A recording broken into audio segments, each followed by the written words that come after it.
Welcome to the Upside Up Podcast. On this episode, today on the show, we're going to talk about some challenges facing the next generation and bringing up children in today's climate. How about that? Your thoughts, Garrett? Agree. All right, that was profound. So I have this mental picture in my head of what this person is like by the words that they type on the screen. Yep. That is eye-opening when you go and talk to someone like, you're weird. How many down the road, Garrett? Okay. I went on his Facebook one time. I just learned so much about how creepy this guy was. You know, it's like, I had no idea. And now, here's your host, Jeremy Neas and Garrett Horn. Good afternoon, good morning, and good evening. Welcome to the Upside Up Podcast. This is episode number 23. Welcome to the most satisfyingly unprofessional podcast available. I'm your host, Jeremy Neas, and you see, that was horribly unprofessional. We're joined by everyone's favorite co-host, the Auburn hater, has had the same haircut since he was born, and the famous tie wearer, only if Amber asks him to, Garrett A. Horn. How are you, sir? Brad is here. Brad is here. How are you? I'm good, but it is not true that that's been my hairstyle since I was born. It's not? It's not. You didn't come out like that? No, my dad used to do my hair differently. It was a lot like his. I'd love to see that. I would love to. I have pictures, but you're not seeing them. I want to see him. I want to see him very badly. All right, we're joined today by a very special guest, and we have a little intro for you. So you are the first ever, as far as I know, the first ever guest that has their very own intro. So hit it, maestro.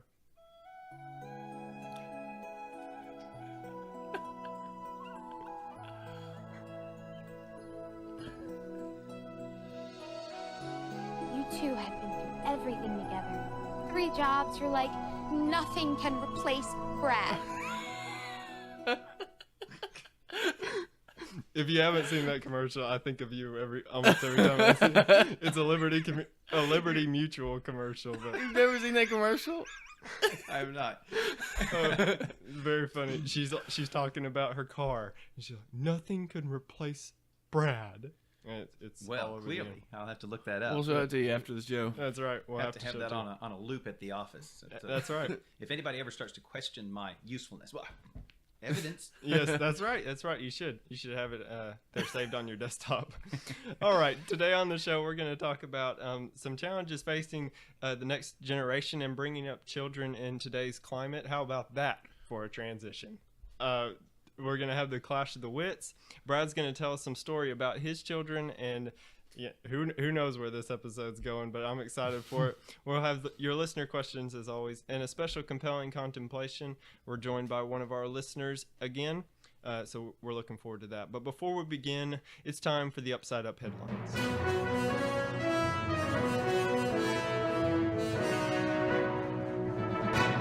Garrett, you have the first one. Vlog number 1 is up and ready for your consumption, and it is delicious. That's right. That's right. Yeah, it's pretty terrible, if I must say so myself. But it took me like a couple hours to edit, so watch it. Okay, live streams are a possibility in the future, but like with the vlog, it's a lot of effort. So if it's something that you think that you'd enjoy, please let one of us know. We'll share more information about that on social medias, but like it or however we ask you to interact with us. If you're interested in watching that, and we'll try to get something worked out to where we can have the most people there scheduled. So you have that to look forward to. And if you haven't already, go over to iTunes and leave us a review. That helps us out a lot, but that's just all the Have you left begging. us a review, Brad?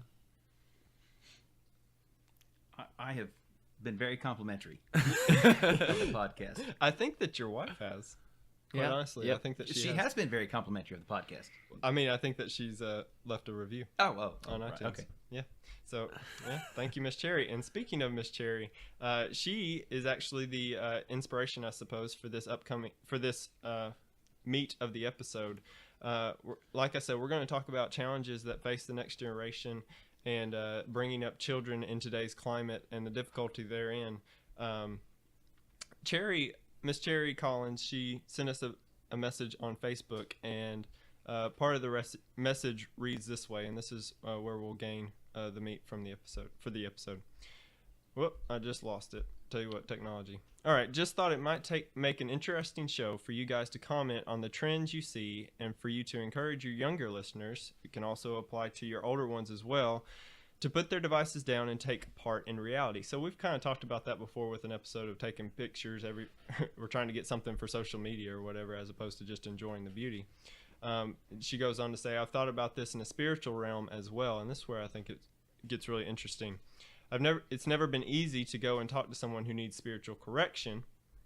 Technology again, I lost it. Oh. But if I don't know how to carry on a conversation while looking someone in the eye, or if the person I'm trying to connect has trouble communicating, or maybe I only have the courage to contact someone through social media, I'm afraid we may lose even more souls. This upcoming generation has a lot of challenges ahead of them. That's a very interesting way to look at it, and personally, one that I haven't thought about until she brought it to our attention. The fact that technology is, of course, we all know technology is causing us to look down at our phones and not interact with society. But I guess I just haven't taken it to the natural conclusion that means it affects how we reach souls. Now we can reach souls that we haven't been able to reach before in other countries and that kind of thing. But I mean, what about your brother sitting next to you? So, a really interesting topic that she brought. Do you have any thoughts, Garrett? Yeah, I think that it's something that really hits home for me. If I'm honest with myself, it's really easy to message someone on Facebook or even write on someone's wall or whatever than to actually go up and have to talk to that person. Sure. And I mean, I'm not going to say there's no benefit to talking to someone over social media, but you don't get the personal touch. Sometimes it can be hard to understand like the tone of voice and the way that it's being said. So it's been something I have to work on, in the spiritual level, but also like in the workplace. It's still really important to be able to have personal conversations, and that's one thing that my job has helped me develop, is the ability to talk to people older than me and more experienced than me, and hopefully I use that with my brethren as well. So I definitely agree with the premise here. Yeah, I've had conversations in my life since the lessons that Stephen's been bringing us. That's 3 episodes in a row I think we've mentioned Stephen's lessons, so you can have an idea of how good they've been lately. He's a good preacher. He's really good, and he makes you think, especially every week. And he's been talking about technology, and that is something that I struggle with, to put down my phone and that kind of thing. But I also know the difficulty that I have trying to communicate with someone and it not coming across the exact opposite of what I want over text. Can you relate to this, Brad? Oh, absolutely. Yeah, I write software for a living. So I spend most of my time interacting with a computer, not with human beings. Sure. At least not directly. Yeah. So I can certainly relate to that. And of course, because that is the typical day-to-day interaction, a lot of folks who are introverted and shy tend to go into that kind of work. So it is a frequent topic among at conferences, and a frequent topic on podcasts. I listen to some tech podcasts where they talk about how that, look, most problems are people problems. Very few problems are genuinely technical problems. And so if we lose our personal skills, those soft skills, as some people call them, then we lose the ability to be able to solve these problems. You can't just write a program or throw some hardware together to fix all of those problems. Yeah, absolutely.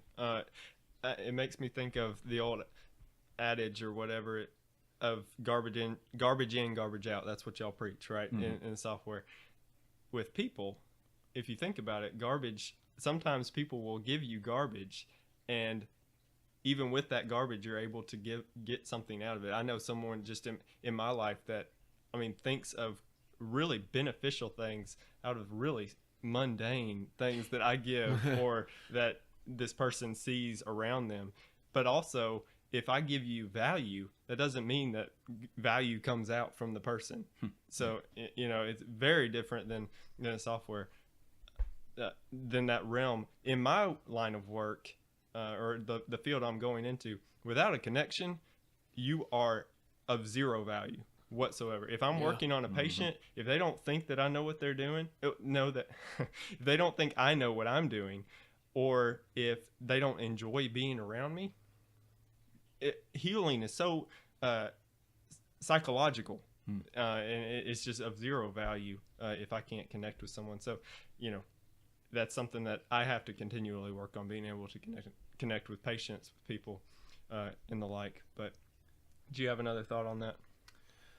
No, not in particular. I just something to work on is just to push yourself. Make yourself have conversations with people. Put yourself in uncomfortable positions, and you'll get better at it. It's the person I am now and able to communicate with people is completely different than the person 3 years ago that was trying to communicate with people. Sure. So, Oh yeah, well, I know that you may have trouble believing this, but there was a time when I was very shy. And I do have trouble believing that. yeah. And what really helped, I can relate to what Garrett was talking about. What really helped was working a retail job where I had to wait on customers every day. I mean, have you been to McDonald's or some other fast food restaurant? Not to throw McDonald's in particular under the bus, but we all know it, right? Stereotypical. Yeah, I worked there. Well, that's right. Forgot about that. Very good. I worked at Chick-fil-A. It was my pleasure all the time. Yeah, that's exactly right. Not creepy at all. No. But you go up to the counter and the person behind the register just looks at you, and you think to yourself, well, is he ready to take my order? Right. But are we waiting on something? And then you finally just say, I'd like a cheeseburger, and they look down. So there's no interaction there. Yeah. But if you have a job in which you have to communicate with people, you have to learn how to be pleasant, you have to learn how to make small talk, it does wonders. It can bring you out of a shell really easily. Absolutely. And as Garrett said, it takes work. I mean, you have to be conscientious about it, and you have to be purposeful about improving. But if you do that, get outside of your comfort zone, as people like to say, it will make a difference. I think people will say things like, well, everybody ought to have to do fill in the blank. And if I'm honest, if I go old codger on you, everybody ought to have to work retail for a year.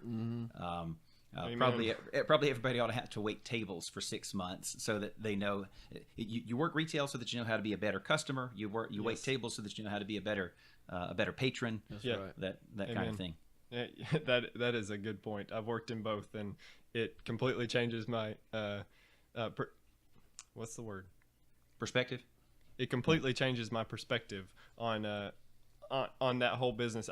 When I walk into a restaurant and I'm sitting down and I'm not getting, my cup refilled, I'm like, man, they must be having a bad day. That's what I'm thinking. So I'm like, where is she? Which that's not always how I am, but I do find myself thinking that way. So back to what we were talking about in terms of the younger generation. So I'll take myself as an example. In my teenage years, I was able to connect through social media. So I'm kind of that.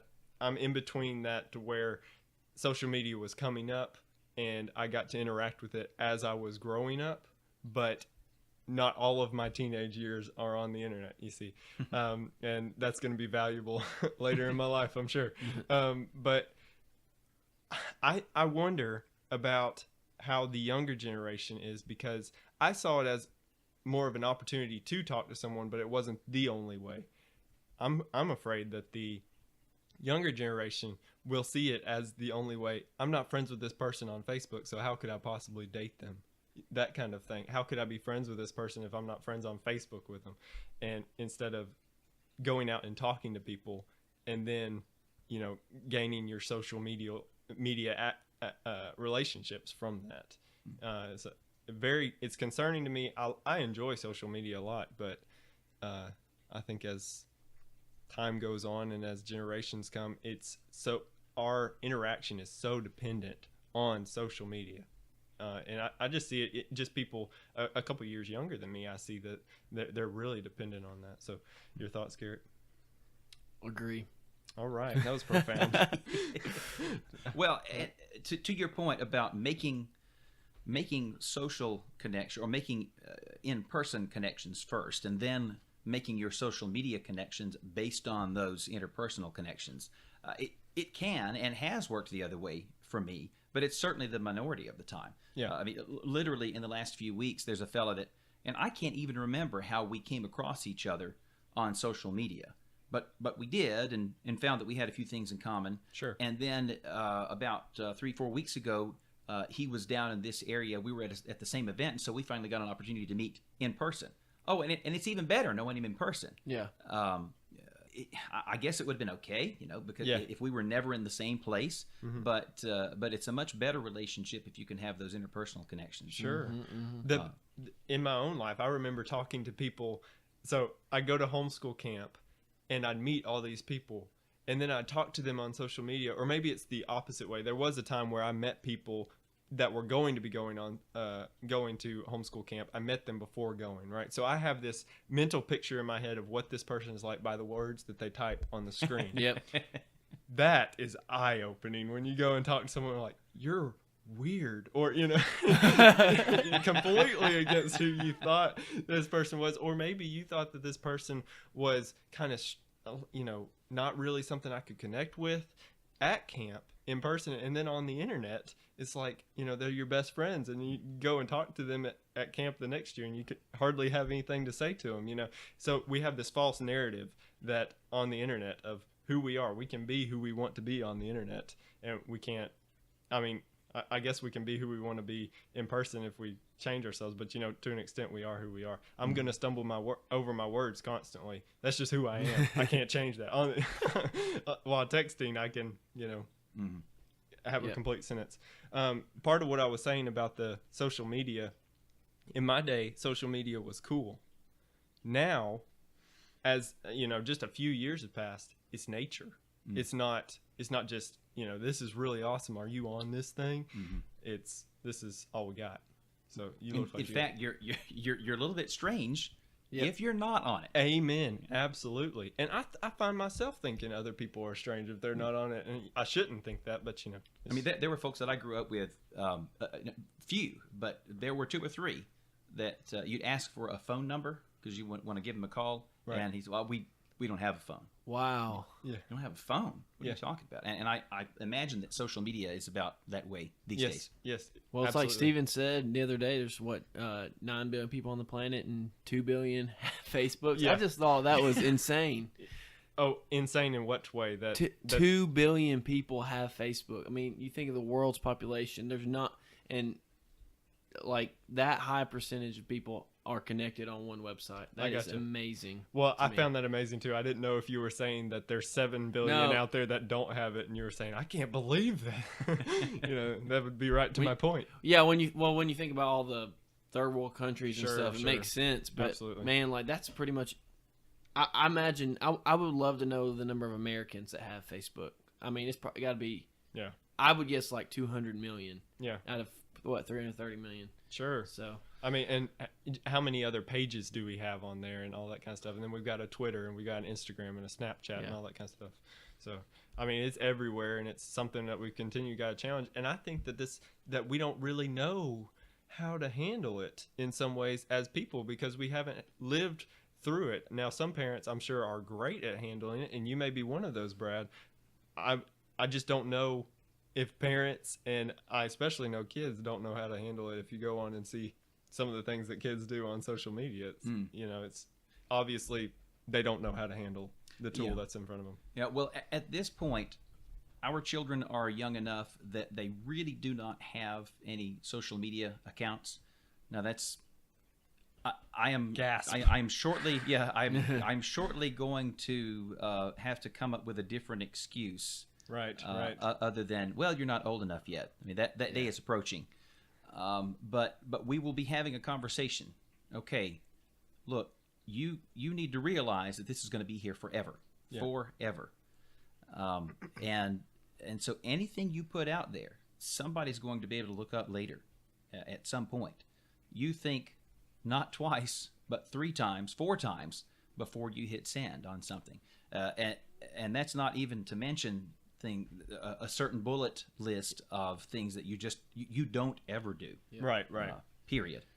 And that is absolutely true, you know, from a spiritual perspective, but from a career perspective, I've been in where we've interviewed people and looked at, we go in their social media accounts and we check it out, and there's been people that are like, that, you know, thought were good candidates, and like, well, you look at this and they got some sketchy things going on. So it's very important, and I don't think people realize how important it is. Mm-hmm. The surprising thing to me is there was a boss that Garrett and I worked with that if you saw him just on the surface and you met him and all that kind of stuff, he seems like a fairly nice guy.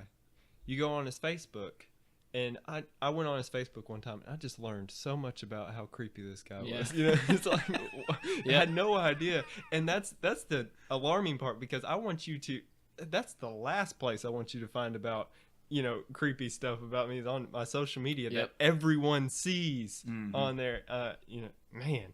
But anyway, somehow we got on social media as opposed to just trying to reach out from people on our phones. But I think it's an interesting conversation to have, is, you know, we've got to figure out how to manage this, as I said before, this tool that we've been given, and it's a great blessing in many cases. I mean, I would not have near the friends that I have. I've met so many people, or not met, I've gotten to know so many people through social media that I never would have before, and great influences on me. But it's very dangerous. It's a very dangerous tool. So I think it's like a lot of things. We have had new technologies or new tools to be introduced to society, and we just have to figure out how to work with them. And given time, you start to figure out that there's an etiquette that evolves. We start to figure out some best practices. Sure. And I wonder, you know, you were talking just a moment ago about having worked retail, and by having done that, you can relate better when you're the customer on the other end. Sure. It gives you some empathy. I wonder if we won't reach a point. Now, right now, social media is still new enough that people are doing stupid things on social media, and we can go back and we can look at that record of their lives and say, oh yeah, this doesn't look good. Mm-hmm. I wonder if we won't reach a point where that's just going to be kind of sort of commonplace. Mm-hmm. And so people who have grown up and having been bitten themselves by their own mistakes that have now been recorded forever on social media, I wonder, once they start to be the people in charge and who are doing interviews, mm-hmm. I wonder if they won't have a certain amount of empathy there and say, okay, look, but I understand that was a number of years ago. Yeah. I did some stupid things myself. Just so long as that's not still the person you were, we're okay with that. I can relate to that in my own life. The teenage Jeremy would, you know, that is an awkward time in your life. You think things are funny that are not funny. They're weird, you know, and so I go back and I see somebody that was that, you know, is at 13 now, and they're doing silly things on social media, and I'm like, you're going to regret that when you get older. But, you know, that's just how you grow, I guess. Yeah. But that leads into the next part. How do you, I don't know how, but I feel like the 13-year-old, 14-year-old, this awkward time in your life, not all of them are like this, but an awkward time in your life, how do you manage what they do on there? You were talking about, you got to think before you hit send and all that kind of stuff, and that's a big part. But, you know, the crazy things are up there, and they're going to get through sometimes. So I don't know if there's a right answer to it, but well, they will get through sometimes. And just like any area of life, when you're growing up, you're going to make some mistakes, and somebody's going to have to take you. Well, you hope somebody is there to take you aside. It is my intention and prayer that we are engaged enough and we pay close attention enough that when we see our kids do something that's silly, hey, listen, we need to have a talk about this. Yeah. You don't want to embarrass them any more than you have to, but they're going to make mistakes from time to time. And so I think that puts the onus on us. Yes, they are responsible for their actions, but but now that we have these more public outlets, we need to be more vigilant about keeping an eye on our kids and what kind of things that they're doing. And that takes time and it takes effort, and it's really easy when you have what you think are other priorities that need your attention more than that. It's really easy to push that to the back burner if you don't make a constant effort, if it's not something that you make yourself do. But because, as Jerry mentioned there in her text, she's we're talking about souls here, Right.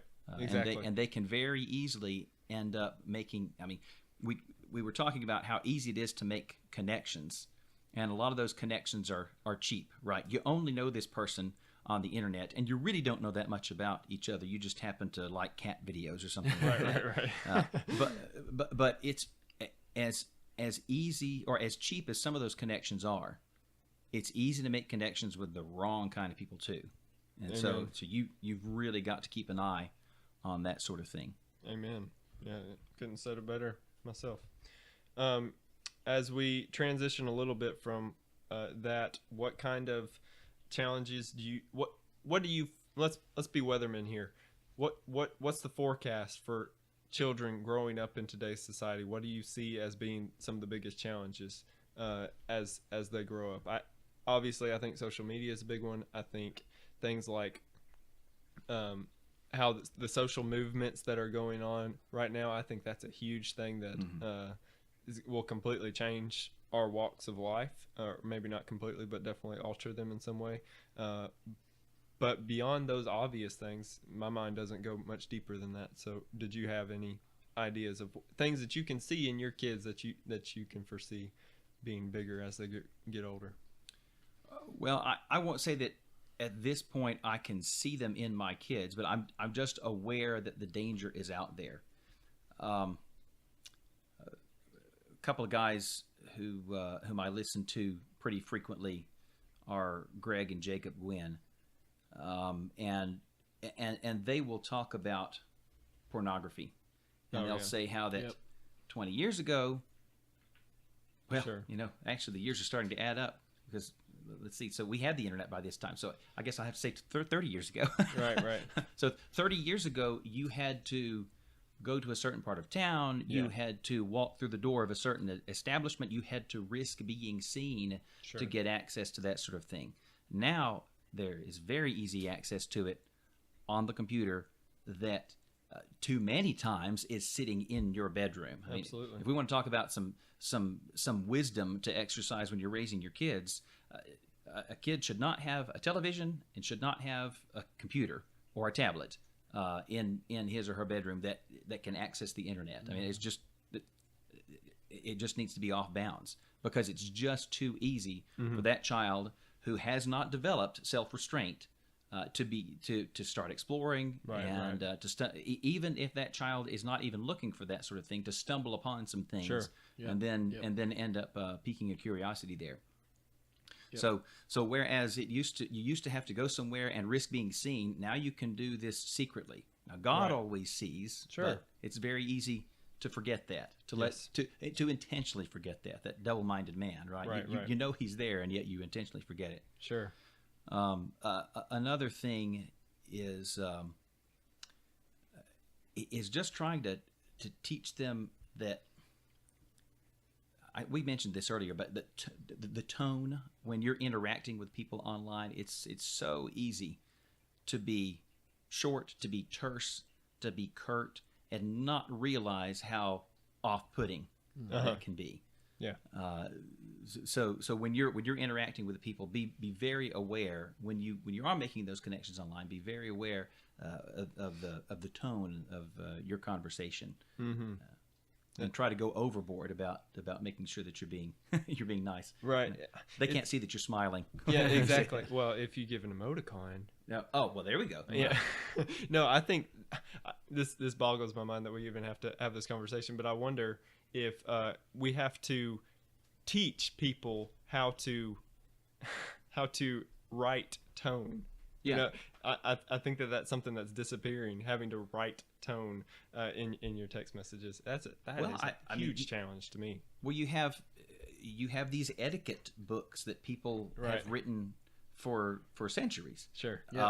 And so it really shouldn't be too surprising that we develop an etiquette for how you need to conduct yourself online Yeah. when you're not in person. Right. Did you have any thoughts, Garrett? You've been quiet over there. No, I just think there's a lot of wisdom in what Brad said Oh, about I agree. The computer, tablet, TV in the bedroom. It's Oh, yeah. so easy to have access to that stuff, and so I plan when I have kids several years down the road to not do that. So, How many down the road, Garrett? Okay. TBD. Yeah, TBD. That's right.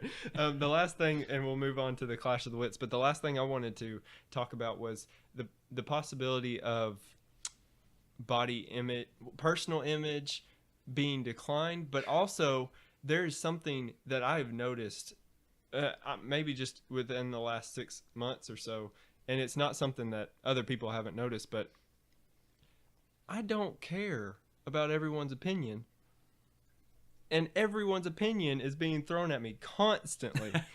But that's my opinion. You see, it's a loop. It's like no matter what I do, my opinion's out there, and I want to tweet something. I'm like, I think that this will make somebody think. It's another opinion. It's another opinion. Opinions are everywhere, and I wonder if the image of ourselves, the pride level, is just going to climb and climb and climb because I have something to say, and my opinion matters more than yours. My opinion matters more than the president. My opinion matters more than the preacher. Anything like that. And I mean, under God, we're all on the same playing field in terms of our opinions or whatever. His ways are much higher than our ways, and that's where we should find our wisdom. And it's almost sickening now to the point where opinions are just thrown everywhere. Turn on talk radio.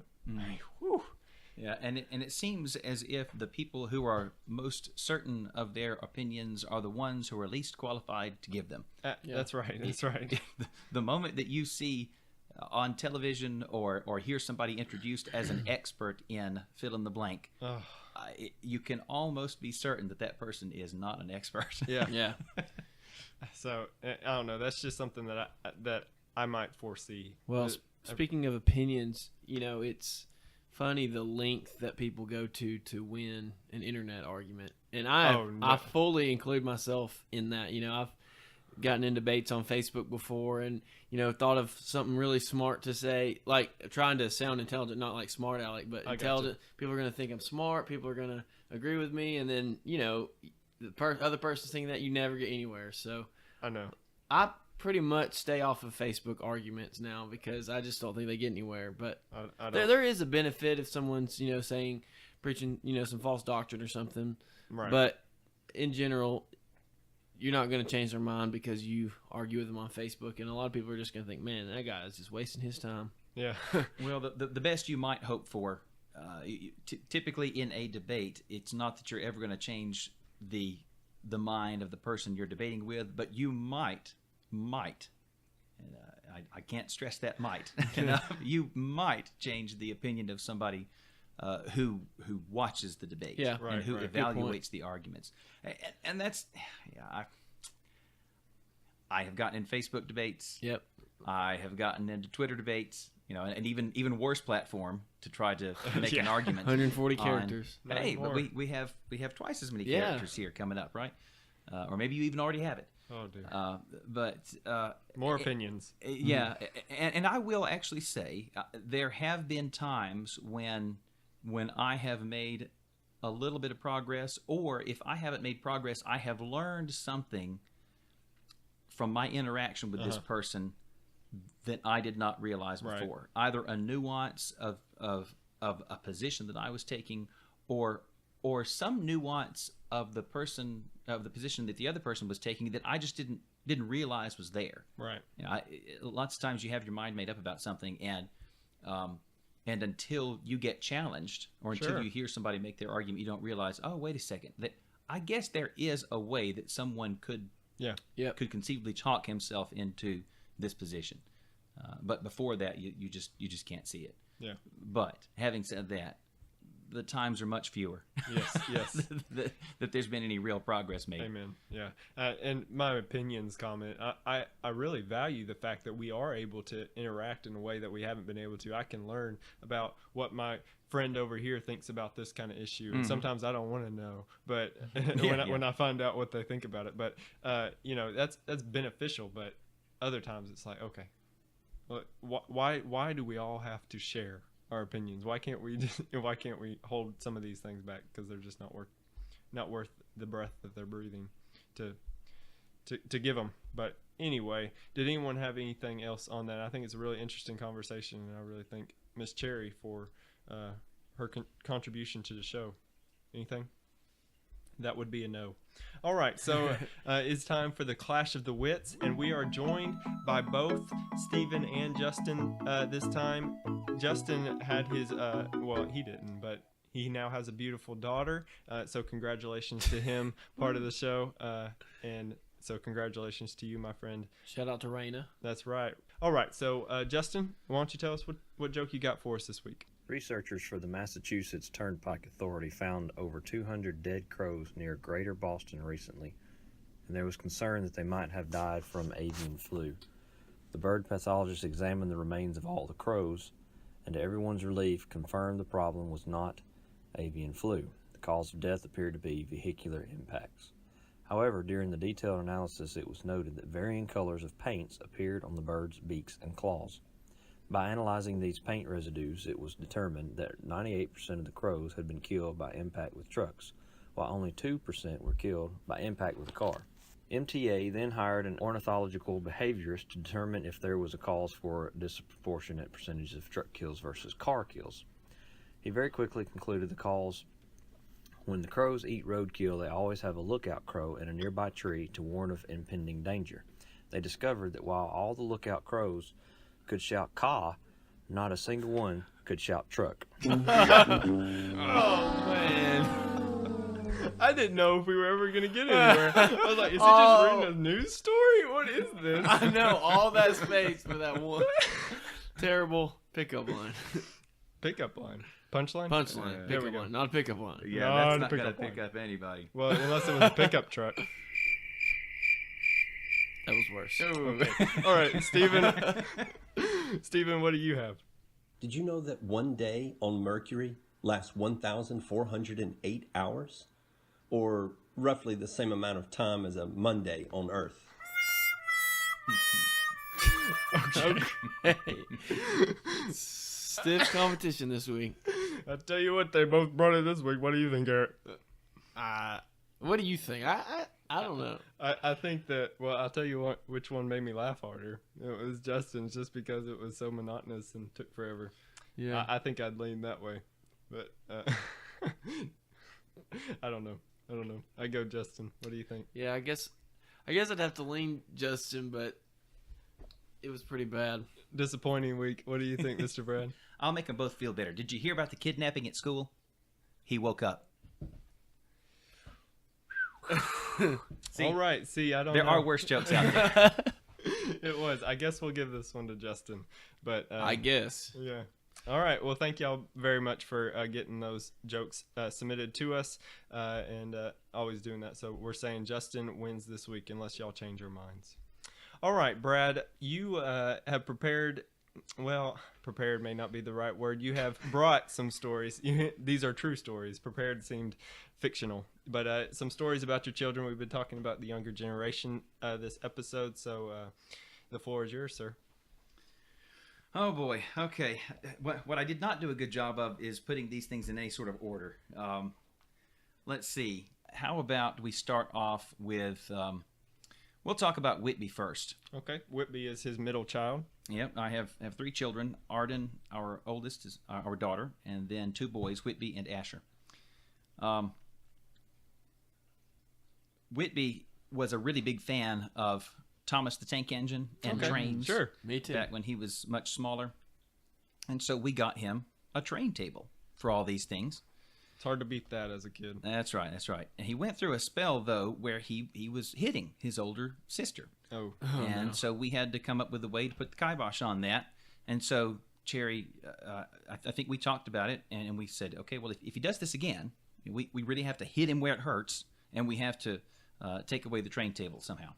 So Cherry had warned him. She said, you do that one more time, and this is what's going to happen. And she said she took like one step away, and then he hauled off and hit Arden.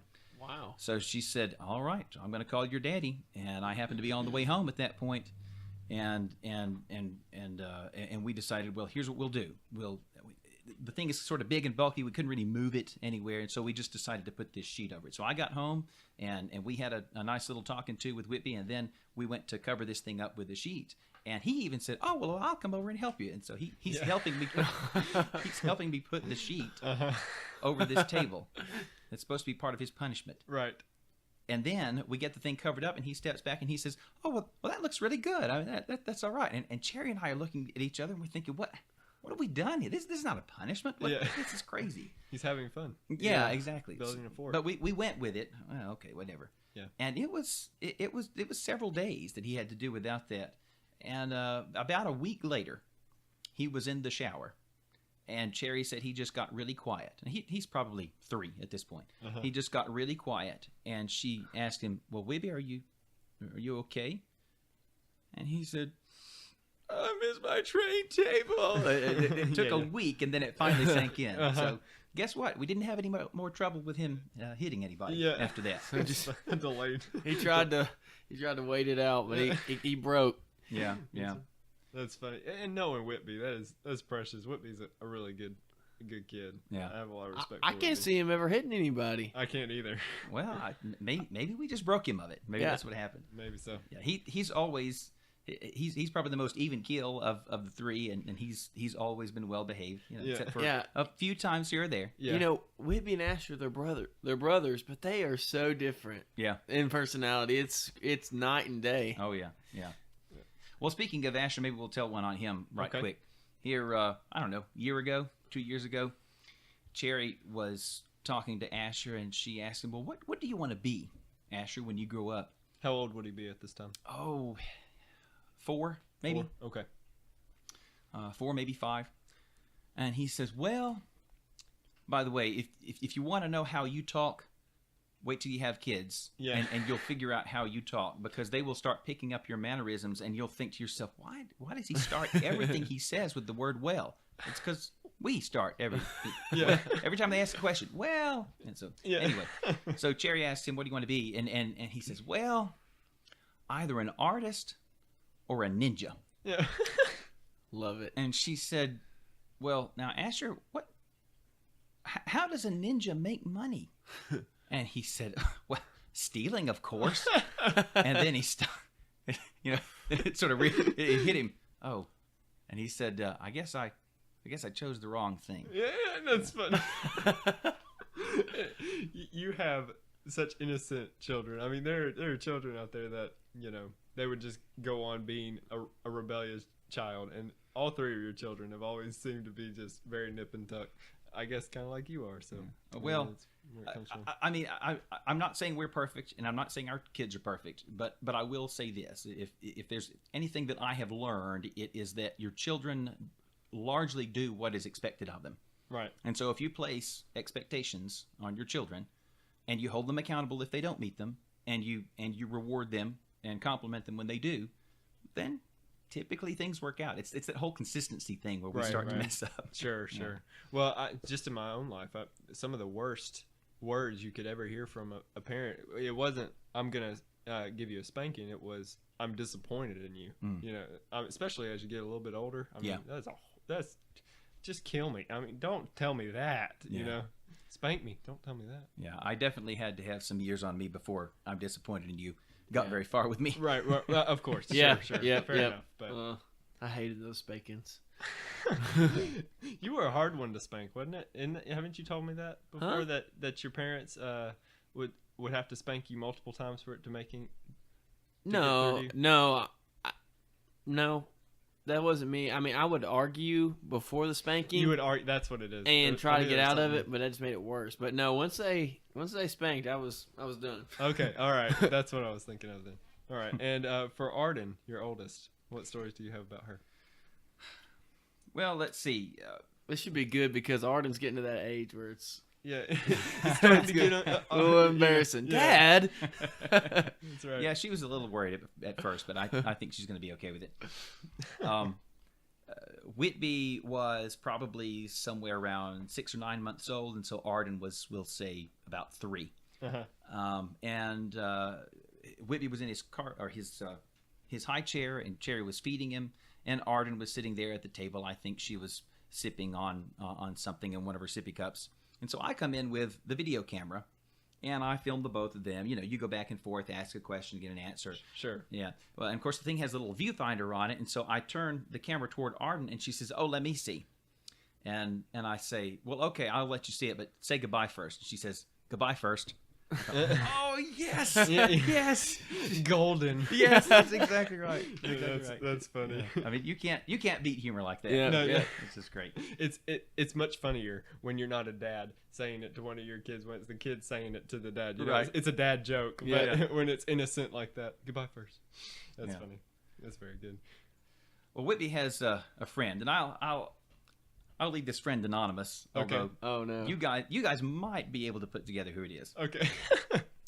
Well, the friend was over visiting one day, and they were horsing around doing something, and there was something that was up high that the friend wanted to be able to reach, and they were trying to figure out how they were going to get to it. And so Whitby says, "Well, here, I'll give you a boost," and he bends down like he's going to put his hand underneath the other kid's foot and Hoist he's, him. yeah, try to hoist him, and he's trying to lift up, and it's just not working out too well. And as you can imagine, if Whitby if he's bent down there about where his face is, and the other kid says, "Whitby, do you feel a slight breeze?"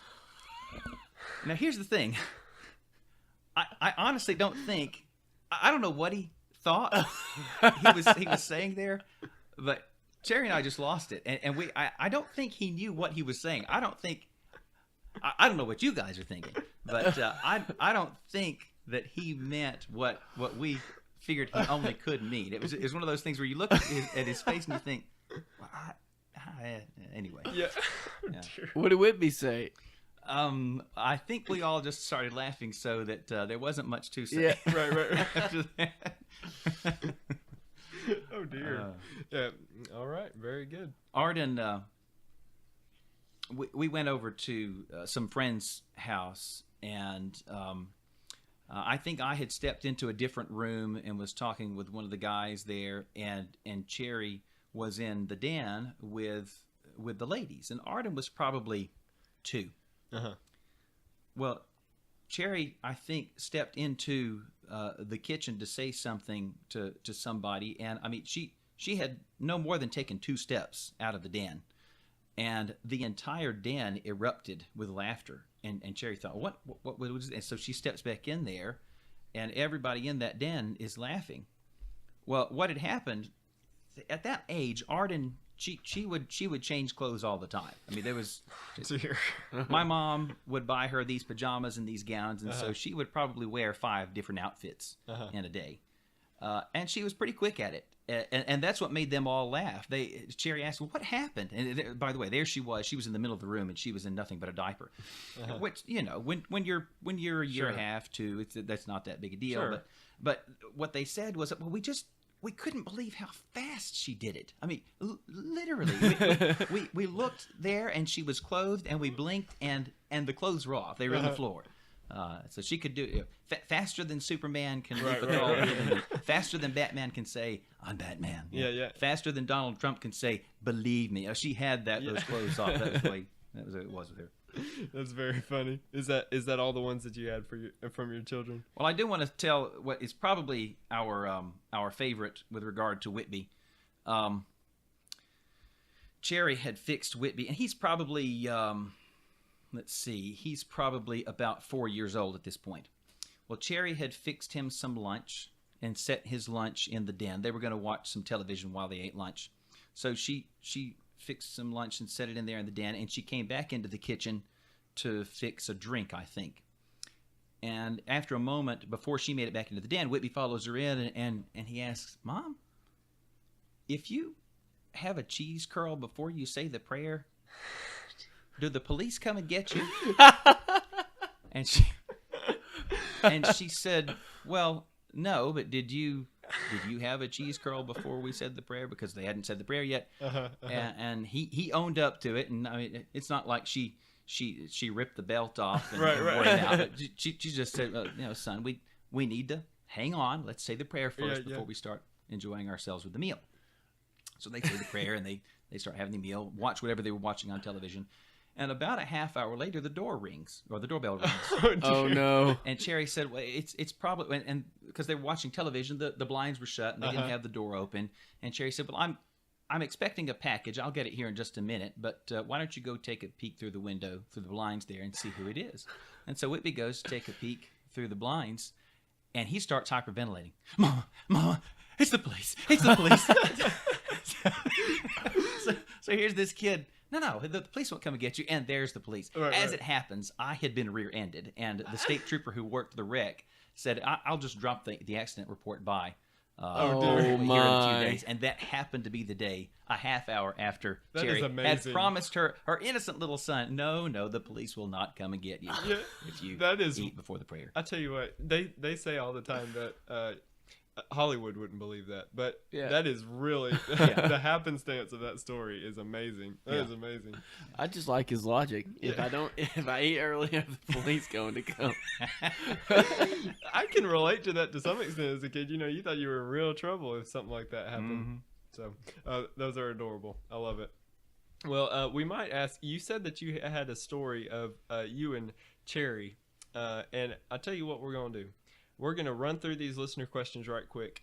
We don't want this to go too long, but we're going to run through these. And before the compelling contemplation, you'll pick your favorite, and we'll go with that. All right. So our listener questions, we got a lot of them this time, so we really appreciate that. Jared Boyd asked, warm weather or cold weather? What do you think, Gary? That's a tough one. I think cold weather, but it's not because of the weather. It's because the time of year. Football. Well, football, and you got Thanksgiving. Yeah. So I get a couple days off there, and then you got the holidays and New Year, and football and basketball are when it's cold. I mean, they're in there. I mean, so yeah. No, yeah, I understand. If I had to pick one in terms of the weather, I would rather be warmer than cold. But November's probably my favorite month. But I like snow too. So that's I enjoy snow too, but I mean, you can only enjoy it for a certain amount of time before you freeze. So what do you think, Mr. Brad? I guess I'm going to go with warm weather. Yeah. I mean, don't get me wrong. When it's the middle of July and it's 101 and you start sweating 2 seconds after you step out of the house, that's terrible. That's not that great. But I usually like it better than the cold. Yeah, I agree with that. Samuel Hester asked, cat or a dog for an inside pet? I would probably, if it can be a small dog, I would rather have a dog. I don't like big dogs, in general that much, but especially inside. So small dog is my answer. I actually have a small dog. Yes, you do. It's one of my favorite dogs that have ever lived. Bella? Yeah, I love Bella. I didn't know you loved Bella. You didn't? No. Well, she loves you too. She does love me. Yeah, she jumps in my lap, sir. Yeah. I think she likes me better than Amber now, but don't tell her that. Okay. We'll keep that real private. All right, Brad, what do you say? Well, I guess since we have had an indoor cat before, I guess I'll say cat. Okay. I just find cats interesting to watch. Tell you what, they are.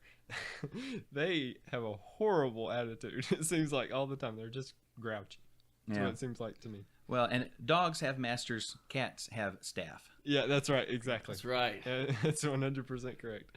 Corbin Roth asked this question cracked me up when he said it to me when I saw it. Said, "What are you going to name your first child?" We're getting real personal now.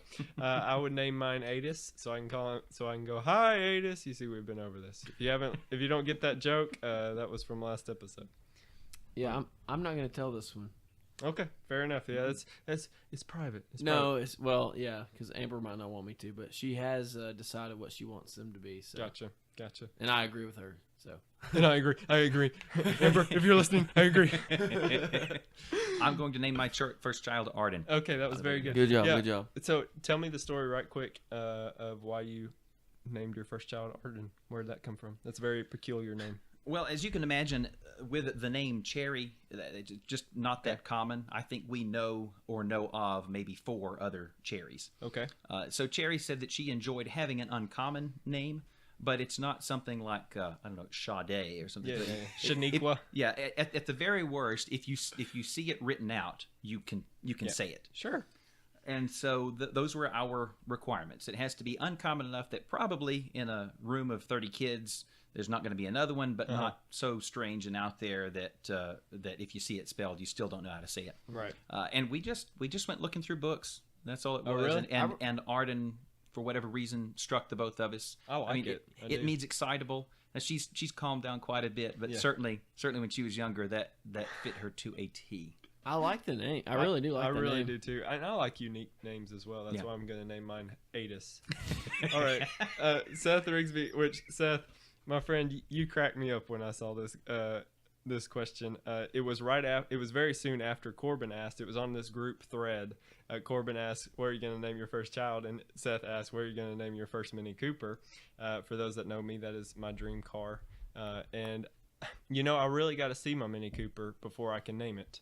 But it will definitely be a female. My car right now is named Debbie, Deborah, but I Debbie call her Downer. Debbie. She can be a downer, yes, and that's a future podcast episode for sure. But yeah, so I don't know, Seth. I really don't. I'd have to see the car, feel how she drives, and go from there. N.A. I will never drive a Mini Cooper. Yeah, fair enough. Oh, man. I think that one was more directed at me. But Yeah, I was going to reject the flawed binary choice. I'm too big to fit in a Mini Cooper. Yeah. A Mini anything. fair enough. Matthew asked, Batman or Superman? Spider-Man. Yeah, I saw that one coming. I think I lean Batman. I do. Oh yeah. I mean, I definitely pick Batman over Superman, but Over Superman. I mean, no brainer. What about you? I don't know. Legolas. I don't know. Legolas. Okay. All right. Katie Sexton asked, queso or salsa? I tell you what. Yes. I don't want to pay for queso, so I rarely have queso, but I would probably prefer that over salsa most times. I'm getting a very hearty yes from Brad over here. Okay, so hands down. I love salsa though. To me, queso is just pure cheese, Yeah. and I don't like that as Yes, much that as is what queso if means. you get some Very good. If you just get some really good salsa, and it Yeah. might be homemade or whatever. I love salsa. I love it too. I don't want one without the other. I mean, I don't want to only have queso for the I've rest of my mixed life. them for together salsa. before. How's that? Excellent, of Oh, course. Okay. Yeah, but if you have to pick one, yeah, it's got to be the cheese. Oh, Maybe it's just because I've had it less, and that's why I want it. My mom asked, Rhonda Nies, she asked white or dark meat as we're rolling up here on Thanksgiving. And I say dark meat all the way. It's juicier, more flavor. What do you say, Garrett? Yes, All right. He wants them both. Is that both, or you agree? both. Okay. dark meat all the way. I'm a dark meat. If man you myself. have never, you've probably had a boneless, skinless chicken breast, but if you haven't had a boneless, skinless chicken thigh on the grill, oh man, Oh. Oh, that's good, It is yeah. out of this world. I haven't had one from the grill, but we've bought thighs before. Very good. Olivia Rigsby asked, "What is the weirdest thing you've ever done?" And this, she told me this at work, and she said that she asked you to bring it to the show, and you forgot, Garrett. Congratulations. Yeah, I probably did. I don't even remember that. Yee. Weirdest thing I've ever done. Probably do this show. What about you, Garrett? You got a laugh from Brad. I mean, I can't. I can't even begin to answer that question. I don't know the answer because I do so many weird things. Probably something that's forever on social media would be No, my answer. no, Not for you. I'm saying for me. Oh yeah, I'm pretty good at keeping it off social media. Taking but it off. Taking it off. Freudian slip there. Yeah. I'm pretty good at not doing it. Do you have an answer? That's a hard question. We appreciate it, Olivia, but that's a hard one off the cuff. Oh man, that is a hard one. I'm in Garrett's boat there. There have been so many weird things. Yeah. Maybe be the Pooh Hawk chief in the high school senior play, which was a musical. Maybe, Wow. Maybe that was the weirdest I thing. would It love does sound video. weird. Please tell me there's video. I don't. Yeah, we probably don't want to. I want to see the video. I think it would be bad. I want to see it very badly. Gable Duke asked, beard or no beard? And this is the question, isn't it, Mr. Brad? For those that know Mr. Brad, it is either no beard at all or we're going all out beard. There's nothing in between. It shows up overnight. I don't know how you do that. Because I certainly cannot. But it seems like I look at you and you're clean shaven. Next time I look at you, you've got a goatee. I'm like, what? Where did that come from? It's like, I mean, at the same church service. No. But I love that question from Gable. That was a special one for you. Man, that is funny. So beard or no beard? Well, here's the thing. The question is really for Miss Cherry. Yes. Because Fair enough. Yeah, she's the one who gets the final say on that. Yes, I And understand. so that means no beard. Really? Oh yes. What about No Shave November? I see you're not participating. That's exactly right. Yes. You wouldn't know if I'm participating or not because I don't want you to know. And you can't see. Emma Russell asked, if you were trapped on an island and you could only have one book other than the Bible and one movie, what would they be? My one book, I don't read a lot of books, so I would the one that I can think of offhand would be The Westing Game. It's a mystery type book, and I read it in school. That'd be my book. What would be yours, Garrett? I'm trying to think of the last book I read. Yeah, I know what you mean. Alyssa and I are reading a book right now. We found it in the book section at Walmart, and it's basically a Hallmark movie on paper, but I enjoy it very much. I like Hallmark movies. I know. Yep. Hey, buddy. What about a movie? What movie would you take? I don't know, man. Civil War? Maybe, but there's so I don't know. I might take Hoosiers. Hoosiers is a good one. Remember the Titans is a good one. Yeah. Sports movies. How do you relate, Mr. Brad? I think I'm going to go with, you see, these days, being a computer guy, you can work remotely. And so I would take the structured interpretation of computer programs. So that's what I would take. And I'd be able to entertain myself by reading that and also continuing to make money working remotely. There you Okay, go. fair enough. But you couldn't spend that money on a remote island. Well, maybe they would pay me in shells. I don't know. Yeah. What about a movie? Man, that is a tough one. Can the entire Lord of the Rings trilogy be one movie? You have to pick one of them. Oh man, I've only seen the first one. Oh, that's tough. It's tough. Man, I may have to punt on this one. Just no idea. Fair enough. He made a football reference. I just wanted to bring that up. Yeah, I'm proud of you. I'm proud of you. All right, we have a special guest who brought us a question, and what is that? Hello there. I was just wondering if you have a puppy cat lemur, and also, do you like to move it? Because my cousin King Julian, he sure does like to move it. Oh, wonderful! Okay. You see, the puppy cat lemur. That's from one of our previous episodes. That kills me every time. So I think that's episode 12, something like that. But very good. I like to move it. No, I don't. All right. I've never seen you move it, and I don't want to. That's right. When the intro plays, you move it. Fair enough. That was featured on the vlog as well. YouTube.com. All right. You have a story between you and Miss Cherry that you're going to share with us, Mr. Brad, and then we'll get into the compelling contemplation. All right. A number of years ago, I believe that it was before we had kids, but I think we were married at this time. You know how from time to time you might be invited to someone's house to participate in a singing, and sure. so we were at your aunt and uncle's house, and we had sung several songs, and I think we had broken for some snacks and maybe sung a few more songs, and then as happens, you finally well, this is the last one, and then you all start to get up and mill about a bit and say your goodbyes and eventually work your way out. Sure. Well, so we were about to leave, and I was talking with somebody, and Cherry was standing next to me. I thought, well, I guess it's time to go, and so I reached over to grab her elbow. And it wasn't her elbow. It was somebody else. In fact, it was your aunt. Is who it was. And And then it was at that point I looked across the room. Oh, well, there's Jerry across the room. Maybe that's the weirdest thing I've ever done. I don't know, but it's one of those things where.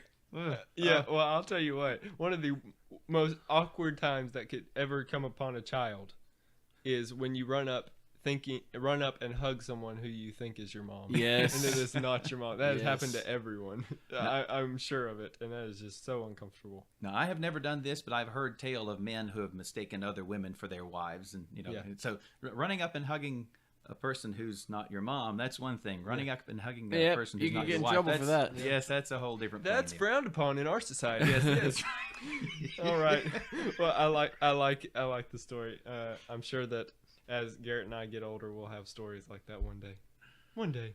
All right. So we are joined for the compelling contemplation by Miss Katie Sexton, and she has a very interesting topic. I thought she brought it to me, and she's kind enough to join us on the show. How are you today? I'm doing pretty good. How are y'all? We're doing great. Thank you for joining us today on the show. So you had some confusion about the term subpar that you were going to join us and tell us. Okay, well, yeah, hopefully this isn't stupid. And I don't think maybe y'all can. Okay, good. Like maybe Brad knows better and can correct me. But Okay. no, so my thoughts on it are we use the word subpar when we're talking about things that, aren't as good as they could be or should be. Right. So we right. say that thing is subpar. But if you think about the actual wordage there, sub, it means like below or under. Right. And if you're under par in golf, if you're below par, that's a good thing. You want to be under par. So it seems like It's it's backwards. It's backwards. Like we should say super par. Super means above. Right. I wonder. See what I'm saying? Yeah, I wonder if it's something that was used correctly and was kind of adapted to mean the opposite thing. I don't know. English language is a weird thing. Oh yeah, you never know with English, but I don't know. I thought about it one day and Yeah. just like, wonder why that is the case. Right. Yeah. It's a compelling contemplation. That's deep, Yeah. man. That's all you had to Deep. share there, Garrett? I can't think of why, but I was about to say it has something to do with golf, but then I was like, yeah, she's right. It's under par. Yeah. That's what I'm saying. You want to be subpar technically in golf. So Right. Brad, any thoughts? Don't overthink it. Yeah. Okay.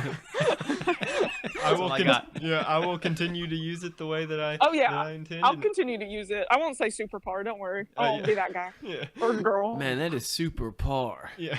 It sounds like a wee compliment. Super par. Yeah.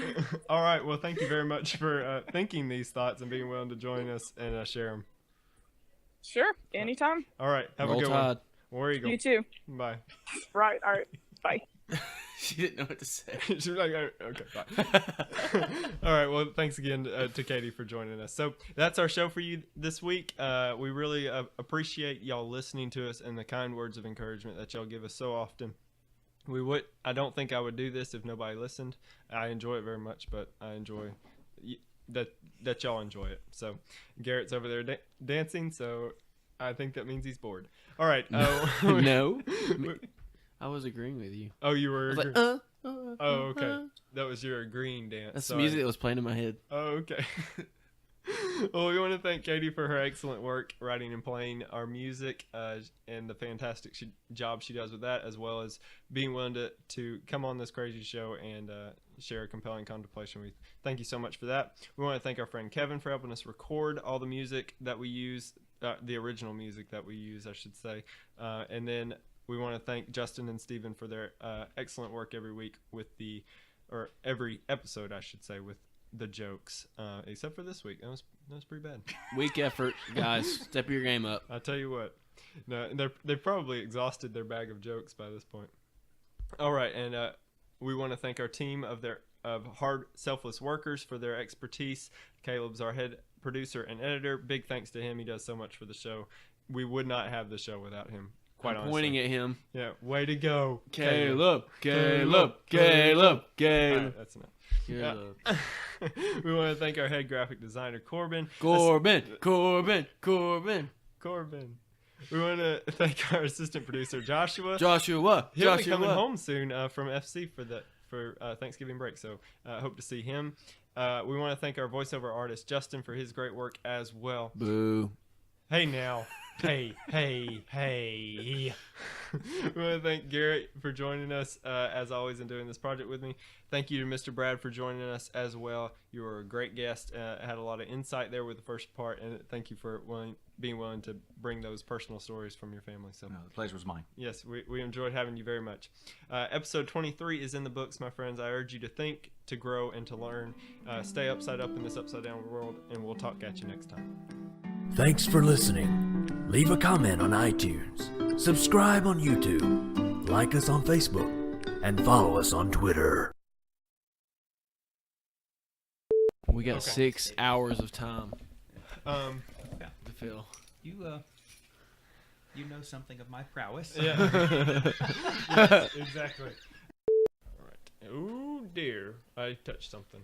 It's androids, I tell you what. Droid. Oh dear. Are you an Apple guy, Brad? I am an Android guy. Android. Well, yes, and no. My phone's an Android. At work, I use a PC, and at the house, I use a Mac. Oh, well-rounded. Yeah, that's right. Heather, can you turn off the bubbles? No bubbles. I don't want any bubbles, please. You want a good British accent? Pretend as if you're eating something. Like that. When you come on, use that voice and confuse everybody. I was born and bred in the south of Sounds England. like you got a dip in. South. Hey, this is Dippin' Brad. Yeah, dip in Brad. Oh dear. This is Copenhagen Collins.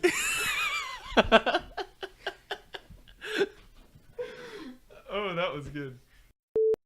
Stare into the. Put like a little googly eye. Yes, we should. We should. Hello, little Mike. Yeah, Oh, his that name's sounds Steve. creepy. No. Okay. Hello, Brad is here. Steve. Brad is here. All I right. can't do that for real. You see, you can, but we have something planned, and it's gonna be really good. Is it going to embarrass me? Man, I could run through a wall. And we were like, go dogs. I was like, okay, I want Mississippi State to win too. Oh! That was a good one. Thanks, buddy. I think there was some clipping there. Yeah. Now, be careful with the clipping. That got a senator in trouble.